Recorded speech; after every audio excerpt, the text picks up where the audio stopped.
Hello friends, CKD stock market news channel में आप सभी का स्वागत करता हूं। अमेरिका का इलेक्शन क्या हुआ, इसके साथ साथ 20 तारीख से मुंबई का भी इलेक्शन है और 23 को मुंबई का रिजल्ट आ जाएगा और 7 तारीख को अमेरिका के इलेक्शंस का रिजल्ट आ जाएगा।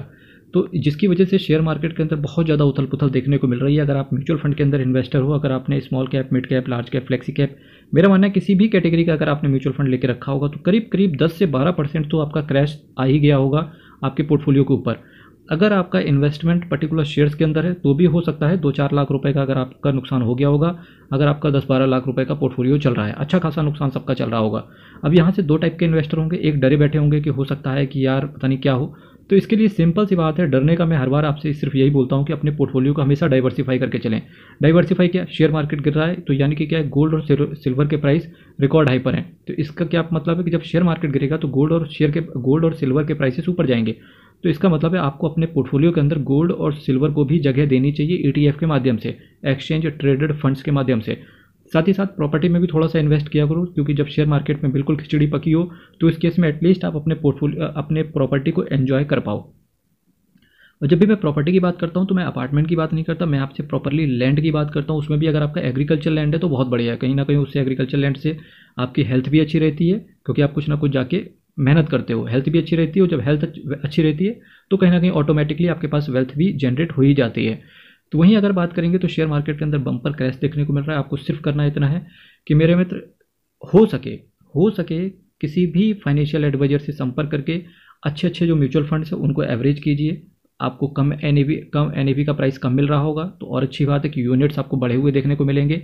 अगर आपका किसी शेयर्स के अंदर पर्टिकुलरली इन्वेस्टमेंट है तो अच्छे अच्छे जो स्टॉक्स हैं तो उनमें एक्यूमुलेट करने की कोशिश कीजिए। साथ ही साथ अगर आपने अभी तक इन्वेस्टमेंट का नहीं किया था और इंतजार कर रहे थे कि क्रैश आएगा तब इन्वेस्टमेंट करेंगे, और अगर अभी आपको डर लग रहा है तो किसी अच्छे फाइनेंशियल एडवाइजर से मिलकर एक अच्छे कुछ शेयरों की लिस्ट बनाएं और लिस्ट बना के थोड़ा थोड़ा उसमें पैसे को डिप्लॉय करते चले जाएं। बहुत बड़ा पोर्टफोलियो ना रखें। अगर आप बहुत बड़ा 30-40-50 शेयर्स का पोर्टफोलियो अपने पास लेकर के चल रहे हैं तो इससे अच्छा है कि आप एक म्यूचुअल फंड को परचेज कर लें, क्योंकि उसमें सारी हेडेक कहीं ना कहीं फंड मैनेजर की हो जाती है।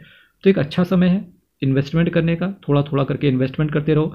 जैसे निफ्टी 50 की ही बात कर लें तो 23,995 का है, इसने जैसे ही 24,000 को तोड़ा, यानी कि कल का जो क्लोजिंग 24 के नीचे देखने को मिला, अब ये बात शायद साफ तय हो गई है कि 23,500 मिलेगा। और कोई बड़ी बात नहीं है कि ये निफ्टी 50 23,000 पर भी आ जाए। अगर 23,000 पर निफ्टी 50 आया तो इसका मतलब है कि आपका पोर्टफोलियो कम से कम 20 से 25% करेक्ट हो जाएगा अगर आप स्मॉल कैप और मिड कैप की तरफ आगे बढ़ रहे हैं। वहीं अगर लार्ज कैप की तरफ आगे बढ़ रहे हैं, यानी कि लार्ज कैप में आपका ज़्यादा स्टेक है या फ्लेक्सी कैप कैटेगरी के अंदर अगर आपका स्टेक ज़्यादा है, मैं as well as mutual funds की भी बात कर रहा हूँ, फ्लेक्सी कैप या लार्ज कैप की तरफ या इंडेक्स फंड की तरफ आपका स्टेक है, तो कहीं ना कहीं आपको इंडेक्स फंड में तो भले ही थोड़ा सा कम स्टेक डालें पर लार्ज कैप भी आपका 15 से 20% आपको टूटते हुए देखने को मिलेगा। तो इसका मतलब है कि एक अच्छी अपॉर्चुनिटी आने वाली है। थोड़ा थोड़ा करके पैसे को डिप्लॉय करते रहो। कब तक डिप्लॉय करना है? जब तक मार्केट टूटता रहे। हर गिरावट पे एक कसम खा लीजिए कि जैसे कि हर 200 पॉइंट की गिरावट पे, हर 300 पॉइंट की गिरावट पे, हर 500 पॉइंट की गिरावट पे, जैसा भी आपका डिसिप्लिन हो उस तरीके से इन्वेस्ट करते चलो। क्योंकि मार्केट तो कभी ना कभी मेरे भाई, जो आपको निफ्टी 50 दिख रहा है ना, ये 50,000 भी आपको दिखेगा, कभी ना कभी आपको 1 लाख भी दिखेगा। बस शॉर्ट टर्म की बातें हैं। और बस ये शॉर्ट टर्म में, जैसे अमेरिका का इलेक्शन है 2 दिन के बाद, अगर ये जो बाइडन हटके अगर डोनाल्ड ट्रंप जी आते हैं तो आप ये मान के चलना अमेरिका का मार्केट बहुत तेजी से ऊपर गिरेगा। और कोई बड़ी बात नहीं, इससे फॉरेन इन्वेस्टर्स बहुत ज़्यादा पैसा इंडिया से विड्रॉ कर ले, पर अल्टीमेटली फॉरेन इन्वेस्टर्स वापस से इंडिया में आएंगे, क्योंकि इंडिया की इकॉनमी बहुत तेज़ी से ग्रो कर रही है।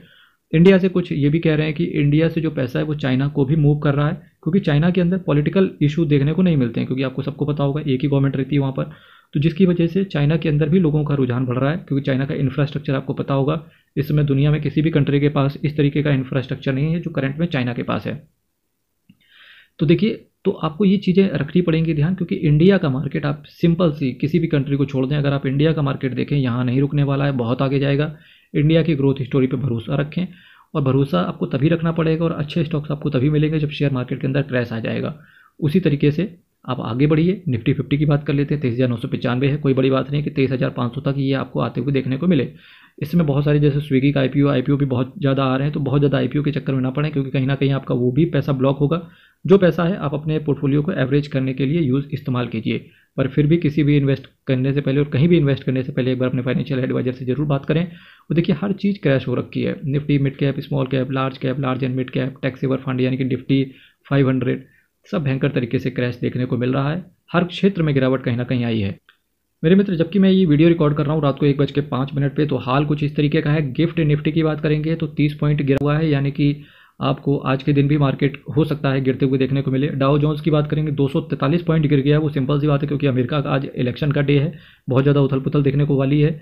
नेस्डेक की बात करेंगे तो नेस्डेक हल्का सा ग्रीन में है, केवल 9 पॉइंट। तो यानी कि अब ये आज का दिन जो इंडिया का मार्केट है ऑलमोस्ट स्टेबल ही रहेगा, बहुत ज़्यादा क्रैश नहीं होगा और बहुत ज़्यादा बढ़त भी आपको देखने को नहीं मिलेगी। पर चूंकि 24,000 के नीचे हम निफ्टी 50 को क्लोज दिए हैं, इसकी वजह से कोई बड़ी बात नहीं कि 23,500 तक हम फिसलते हुए देखने को मिलें। फिर भी जैसे ही अमेरिका का रिजल्ट आ जाएगा 2 दिन बाद, मार्केट फिर से कहीं ना कहीं ऊपर आते हुए देखने को मिलेगा। मेरे मित्र, शेयर मार्केट क्रैश से कभी आपको नहीं डरना चाहिए। जब शेयर मार्केट में बुल रन चल रहा हो, डर आपको तब लगना चाहिए, और जब शेयर मार्केट के अंदर क्रैश चल रहा हो तब आपको खुश होना चाहिए, क्योंकि एक अपॉर्चुनिटी देता है मार्केट खरीदने के लिए। बाकी चैनल को सब्सक्राइब कीजिएगा, वीडियो को लाइक कीजिएगा। आपकी क्या राय है इस मार्केट क्रैश को लेकर के कमेंट बॉक्स में रखिएगा। बहुत बहुत धन्यवाद।